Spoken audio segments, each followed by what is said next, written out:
Hello guys, assalamu alaikum and welcome to my channel. My name is Osama and in today's video I'm going to guide you about the complete application process of another amazing scholarship that is offered by the government of Indonesia.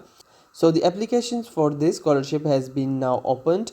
So if we talk about the scholarship, so the host country for the scholarship is Indonesia and the degree level are bachelor's, master's and phd. So if you're applying for bachelor's, master's or phd, you all are eligible to apply for this scholarship. If we talk about the deadline, so the last date to apply for this scholarship is 23rd February 2024. If we talk about the number of scholarships, so for bachelors there are 30 seats and for masters there are 162 seats and for phd there are 30 seats available. So you should apply as soon as possible. If we talk about the duration, so bachelor's is of 8 semesters. It means it is a 4 years degree, and master's is 4 semesters. So it means it is a 2 years degree, and PhD is 48 months and 8 semesters. So it means PhD is a 4 years degree in Indonesia.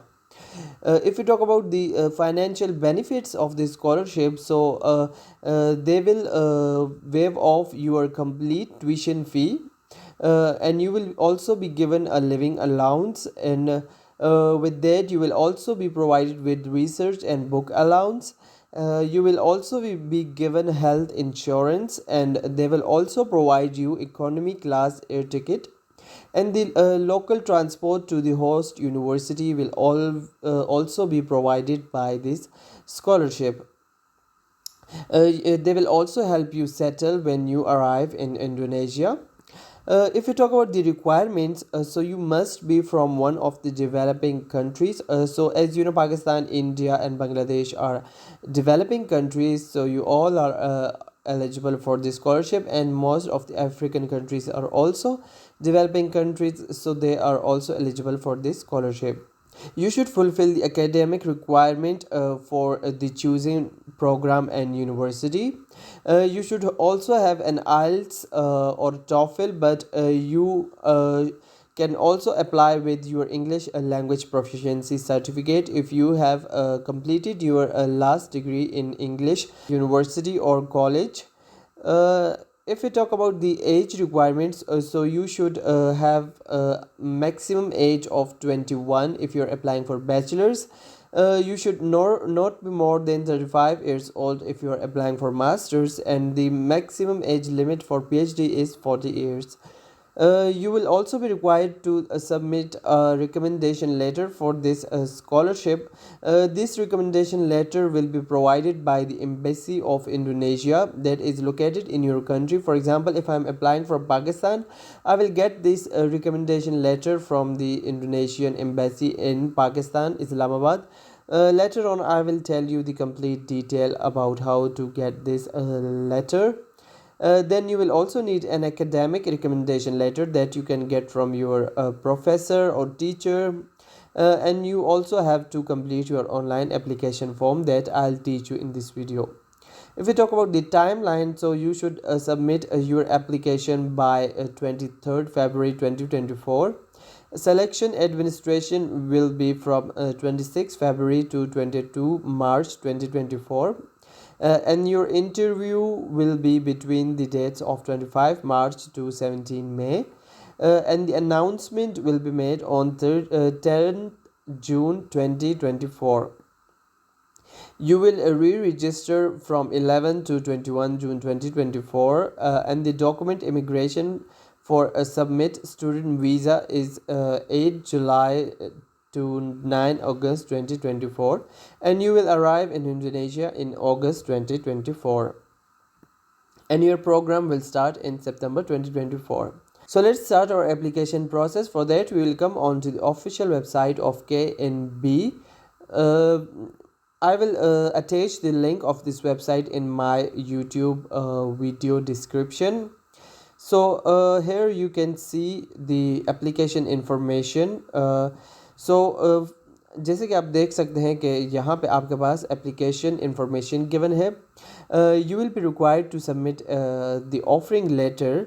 आपको also जो है passport required होगा, English proficiency test. But अगर आपने जो है university में English में अपनी पढ़ाई की है तो आप जो है इंग्लिश प्रोफिशिएंसी सर्टिफिकेट भी दे सकते हो। इसके अलावा आपको जो है बाकी रिकमेंडेशन लेटर्स भी चाहिए होंगे। अगर आप जॉब करते हो तो एम्प्लॉयर से, अगर आप स्टूडेंट थे तो फिर आप जो है अपने प्रोफेसर से लोगे, अगर आप बैचलर्स के लिए कर रहे हो टीचर से लोगे, और अगर आप जो है पीएचडी के लिए अप्लाई कर रहे हो then you will also need a recommendation letter from the potential research supervisor in one of the universities providing partner of KNB scholarship। तो आप जो है KNB स्कॉलरशिप के पार्टनर यूनिवर्सिटीज़ में से किसी भी अपने प्रोफेसर को जो है ईमेल करोगे, अपना रिसर्च प्रपोजल सबमिट करोगे अगर आप पीएचडी के लिए अप्लाई कर रहे हो, और आप जो है उनसे रिकमेंडेशन लेटर लोगे जिस तरह के आप चाइना के स्कॉलरशिप में लेते हो। फिर आपने जो है कंप्लीट ऑनलाइन एप्लीकेशन जो है वो फिल करना है, फिर आपका सिलेक्शन प्रोसेस होगा और फिर जो है आपका रिज़ल्ट सुना दिया जाएगा। आपने क्या करना है, आपने जो है यहाँ से download KNB scholarship guide download करके फुल इंफॉर्मेशन जो है वो रीड करनी है। तो इस गाइड में आपके पास सारी की सारी इन्फॉर्मेशन जो है वो अवेलेबल है, यूनिवर्सिटीज़ से लेके प्रोग्राम्स तक, फिर contact information, how to apply, सारे ही तकरीबन आपके पास प्रोग्राम स्ट्रक्चर भी इसमें इंक्लूड है। तो आप जो है ये सारा पढ़ लोगे अप्लाई करने से पहले। फॉर एग्ज़ाम्पल अगर आप जो है बैचलर्स के लिए अप्लाई कर रहे हो तो उसकी सारी की सारी रिक्वायरमेंट्स यहाँ पे गिवन होगी। अगर आप मास्टर्स के लिए कर रहे हो तो उसकी भी सारी रिक्वायरमेंट्स यहाँ पे गिवन होगी। अब आप देख सकते हैं जिस तरह वन बाय वन पहले बैचलर्स की रिक्वायरमेंट्स गिवन है, फिर यहाँ पे मास्टर्स की गिवन है, और फिर पीएचडी के लिए भी रिक्वायरमेंट्स गिवन है। तो इसमें आपके पास सारी इन्फॉर्मेशन जो है वो अवेलेबल होगी। ये इन्फॉर्मेशन आप यहाँ से रीड कर लोगे और सारी इन्फॉर्मेशन रीड करने के बाद आप आओगे यहाँ पे। अब यहाँ पे आपके पास लिंक है कि आपने इंडोनेशियन एम्बेसी से रिकमेंडेशन लेटर कैसे लेना है। So you will click on that link. अब आपने जो है यहाँ नीचे अपनी कंट्री चूज़ करनी है, जिस कंट्री से भी आप अप्लाई कर रहे हो। For example I am applying from Pakistan, so I will choose Pakistan here. Pakistan choose करने के बाद आप सर्च पे क्लिक करोगे। सर्च पे क्लिक करने के बाद आपके पास जो है इंडोनेशियन एम्बेसी इन पाकिस्तान की इंफॉर्मेशन सारी आ गई है। अब आप जो है ख़ुद भी इस एम्बेसी या कौंसलेट में जाके जो है उनसे कांटेक्ट कर सकते हो, या फिर आप जो है ईमेल भी उनको कर सकते हो। ईमेल के लिए आप जो है यहाँ नीचे से ईमेल कॉपी करोगे और उनको जो है आप अपने डॉक्यूमेंट सेंड करके और अपना जो है वो सारा डिटेल जो है वो लिख के ईमेल कर दोगे कि मुझे जो है रिकमेंडेशन लेटर प्रोवाइड कर दें। तो वो आपको जो है रिकमेंडेशन लेटर प्रोवाइड कर देंगे अपनी वेबसाइट पे। और यहाँ पे आप जो है अब अपना एप्लीकेशन स्टार्ट करोगे तो आपने यहाँ पे क्लिक करना है अप्लाई नाउ पे। अप्लाई नाउ पे क्लिक करने के बाद जो है आपने यहाँ पे जो अपना ईमेल है वो लिख लेना है और आपने यहाँ पे साइन अप कर लेना है। साइन अप करने के बाद जो है आपके पास एक लिंक रिसीव हो जाएगा इनबॉक्स में। अब मेरे पास जो है ईमेल आ गई है लिंक की। इस लिंक के थ्रू जो है मेरा अकाउंट एक्टिवेट हो जाएगा। तो यहाँ पे आपने वेरीफाई एंड कंटिन्यू पे क्लिक कर लेना है और अपना अकाउंट जो है वो एक्टिवेट कर लेना है। लिंक पे क्लिक करने के बाद आपके पास ये विंडो ओपन हो जाएगी। इस विंडो में आपने जो है अपना अकाउंट प्रोफाइल जो है वो कंप्लीट करना है। सबसे पहले आपने लिखना है फर्स्ट नेम, फिर मिडिल नेम, फिर आपने लिखना है लास्ट नेम, और यहाँ पे फिर आपने जो है अपना पासवर्ड चूज़ कर लेना है। पासवर्ड चूज़ करने के बाद आपने नीचे सबमिट बटन पे क्लिक कर लेना है। अब हम जो है अपना अकाउंट साइन इन करेंगे। अकाउंट साइन इन करने के बाद जो है आपके पास यहाँ पे ऐसा विंडो जो है वो शो हो जाएगी। डैशबोर्ड पे आपके पास यहाँ पे क्रिएट एप्लीकेशन का ऑप्शन होगा। आपने क्रिएट एप्लीकेशन के ऑप्शन पे क्लिक कर लेना है। अब यहाँ पे आपके पास सबसे पहले सेक्शन है पर्सनल इन्फॉर्मेशन का। पर्सनल इन्फॉर्मेशन में जो है आपने अपनी पर्सनल इन्फॉर्मेशन लिखनी है। सबसे पहले आपके पास कंट्री ऑफ ओरिजिन है, तो आप जिस कंट्री के हो वहाँ का नाम आप यहाँ पे लिख लोगे। वो लिखने के बाद जो है आप अपना सिटीज़नशिप चूज़ करोगे। सिटीज़नशिप चूज़ करने के बाद जो है आप नीचे अपना पासपोर्ट नंबर लिख लोगे, जो भी आपका पासपोर्ट नंबर है। फिर आप यहाँ पे अपना होम एड्रेस लिख लोगे, जो भी आपका होम एड्रेस है वो यहाँ पे आप लिख लोगे।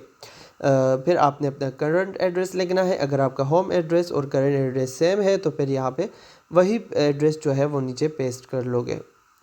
होम एड्रेस में आपने अपना परमानेंट एड्रेस लिखना है। करंट एड्रेस में आपने अपना वो एड्रेस लिखना है जहाँ पे आप फ़िलहाल रह रहे हो।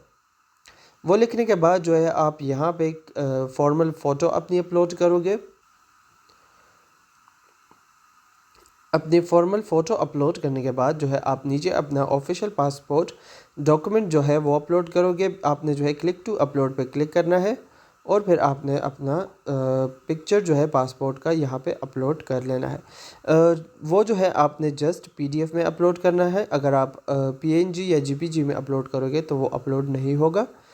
तो यहाँ पे आपने जो है अपना पासपोर्ट पीडीएफ में ही अपलोड करना है। अपना पासपोर्ट पीडीएफ में अपलोड करने के बाद जो है आप नीचे अपना पासपोर्ट का एक्सपायरी डेट लिखोगे, जिस डेट को भी आपका पासपोर्ट एक्सपायर हो रहा है।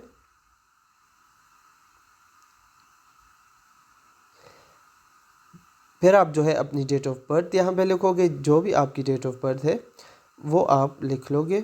फॉर एग्ज़ाम्पल मैं कोई सी भी रैंडम डेट ऑफ बर्थ लिख लेता हूँ। फिर आपने जो है यहाँ पे अपना प्लेस ऑफ बर्थ लिखना है। जिस भी सिटी में आप पैदा हुए थे उसका नाम आप यहाँ पे लिख लोगे। वो लिखने के बाद जो है आप यहाँ पे अपना स्टेटस लिखोगे। अगर आप सिंगल हो सिंगल लिख लो, मैरिड हो मैरिड लिख लो। फिर आपने जो है यहाँ पे अपना फ़ोन नंबर लिख लेना है। यहाँ पे आपने फ़र्स्ट कोड चूज़ करना है। अगर आप पाकिस्तान से हो तो आप जो है यहाँ पे 92 चूज़ कर लोगे। आप सामने अपना नंबर लिख लोगे और फिर आपके पास अगर दूसरा मोबाइल नंबर है तो वो भी आप लिख सकते हो। अगर नहीं है तो ये ज़रूरी नहीं है, ये ऑप्शनल है। फिर आपने यहाँ पे अपना इंस्टाग्राम का लिंक डाल लेना है। अगर आपका इंस्टाग्राम है डाल लो, अगर नहीं है तो ये भी ज़रूरी नहीं है। ये सारे जो है आपके पास ऑप्शनल है। ट्विटर, फेसबुक या किसी और सोशल मीडिया का अकाउंट जो है वो भी आप यहाँ पे पेस्ट कर सकते। ये सब फिल करने के बाद आप नेक्स्ट प्रेस करोगे। नेक्स्ट प्रेस करने के बाद आपके पास जो है दूसरा सेक्शन ओपन हो जाएगा। इसमें आपने जो है अपनी एकेडमिक इन्फॉर्मेशन सारी डालनी है। सबसे पहले आपने अपना जीपीए जो है वो लिखना है। तो पहले आप जो है जीपीए का स्केल चूज़ कर लोगे। अगर आपका जीपीए जो है वो 100 में से है तो आप जो है 100 चूज़ कर लो। अगर 4 में से है तो 4 चूज़ कर लो। चूँकि पाकिस्तान में 4 में से ही जीपीए होता है तो हम यहाँ पे 4 चूज़ करेंगे। अगर आपका परसेंटेज में है तो आप फिर यहाँ पे 100 चूज़ कर सकते हो, अगर आपका 4 का स्केल नहीं है। अब फिर यहाँ पे आप नीचे जो है अपना जीपीए का स्कोर लिखोगे। फॉर एग्जांपल अगर आपका 3.9 है 3.9 लिख लो। अगर 4 है 4 लिख लो, 3.5 है वो लिख लो। फिर आप यहाँ पे अपना इंग्लिश प्रोफिशिएंसी टाइप चूज़ करोगे। इंग्लिश प्रोफिशिएंसी टाइप में अगर आपके पास आइल्स टॉफिल वगैरह है तो वो चूज़ कर लो। अगर नहीं है तो यहाँ पे आप जो है अदर्स चूज़ करके अदर्स चूज़ करने के बाद जो है आप नीचे इंग्लिश प्रोफिशिएंसी स्कोर में जो है वो B2 लिख लोगे। अगर आपने आइल्स या टॉफिल वगैरह नहीं दिया, अगर आपने आइल्स या टॉफिल वगैरह दिया है तो आपके सर्टिफिकेट पे जो है वो स्कोर आ रहा होगा, वो आप लिख लोगे।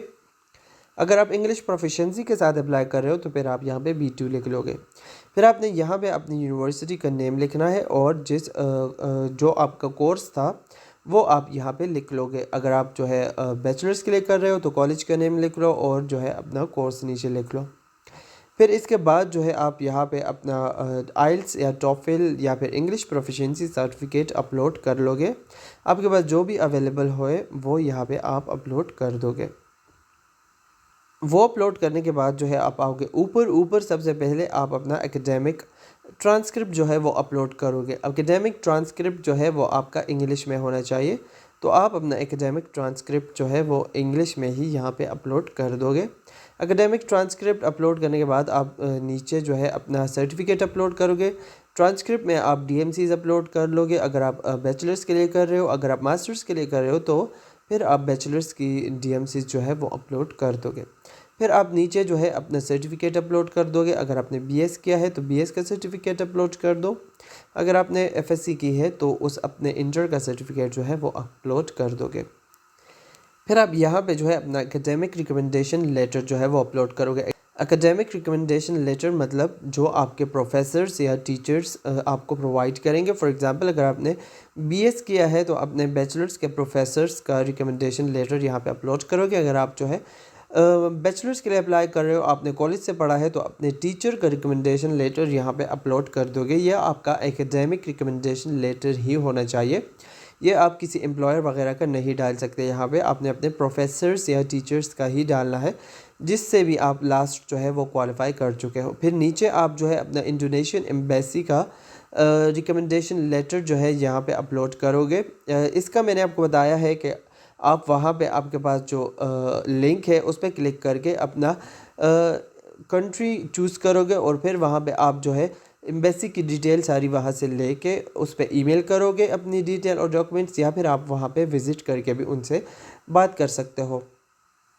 वो अपलोड करने के बाद नीचे जो है आप अपने एम्प्लॉयर या इमीडिएट सुपरवाइज़र रिकमेंडेशन जो है वो अपलोड करोगे। अगर आप कोई जॉब कर चुके हो, इंटर्नशिप कर चुके हो या कोई रिसर्च कर चुके हो, तो आप जो है अपने एम्प्लॉयर या फिर अपने सुपरवाइज़र का जो है वो रिकमेंडेशन लेटर यहाँ पे अपलोड करोगे। जिससे पर भी आपने लास्ट काम किया है उनका ही अपलोड करोगे। वो अपलोड करने के बाद जो है आप नेक्स्ट पर प्रेस करके दूसरे सेक्शन में आ जाओगे।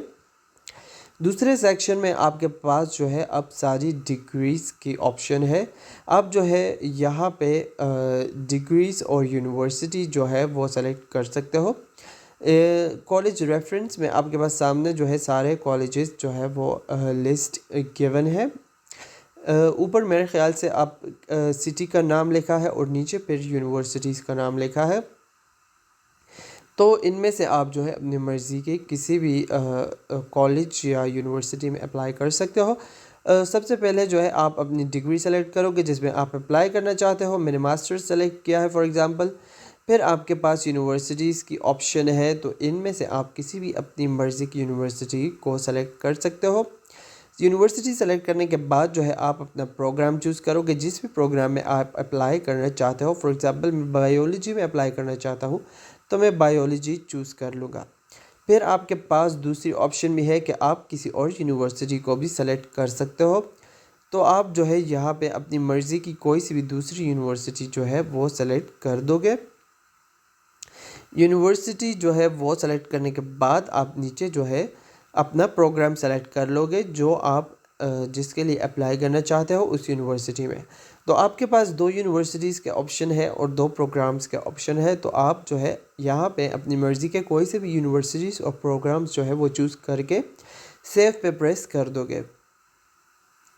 अब सेव पे प्रेस करने के बाद जो है आप यहाँ पे अपना पर्सनल स्टेटमेंट जो है वो एग्री करोगे। वो एग्री करने के बाद जो है ऊपर आप जो है मेडिकल कंडीशन पे क्लिक करोगे। मेडिकल कंडीशन में क्लिक करने के बाद आपके पास कुछ क्वेश्चंस होंगे, वो आपने अपने अकॉर्डिंग जो है आंसर कर लेने हैं। यहाँ पे आपके पास जो है कुछ बीमारियों के बारे में आपसे क्वेश्चंस पूछे गए हैं कि अगर आपकी कोई बीमारियाँ वगैरह है तो उसके अकॉर्डिंग आप जो है येस या नो कर दोगे। फिर आप जो है यहाँ पे नेक्स्ट पे क्लिक करके दूसरे सेक्शन में चले जाओगे जो कि आपका है सबमिट डेटा का। तो यहाँ पे जो है आप अपना सिग्नेचर कर लोगे। जो भी आपका सिग्नेचर होगा यहाँ पे आप अपने सिग्नेचर कर लोगे। वो सिग्नेचर करने के बाद जो है आप अपना एप्लीकेशन यहाँ पे सबमिट पे क्लिक करके सबमिट कर दोगे। तो आपका ये एप्लीकेशन सबमिट हो जाएगा। ये था हमारा जो है इंडोनेशियन स्कॉलरशिप का एप्लीकेशन प्रोसेस। अगर आपके कोई क्वेश्चंस हो तो ज़रूर कमेंट्स में पूछिएगा। अगर आपके कोई कन्फ्यूजन्स हो तो वो भी हमें बताइएगा, या फिर आपके अगर कोई रिक्वेस्ट्स हो मज़ीद वीडियोज़ के लिए तो वो भी हमें बताइएगा। वीडियो देखने का बहुत शुक्रिया। मेरे चैनल को सब्सक्राइब और वीडियो को लाइक करें, अपने फ्रेंड्स के साथ भी शेयर करें। हम आपके लिए जो है आपकी गाइडेंस के लिए मज़ीद ऐसी वीडियोस बनाते रहेंगे। वीडियो देखने का शुक्रिया। अल्लाह हाफ़िज़।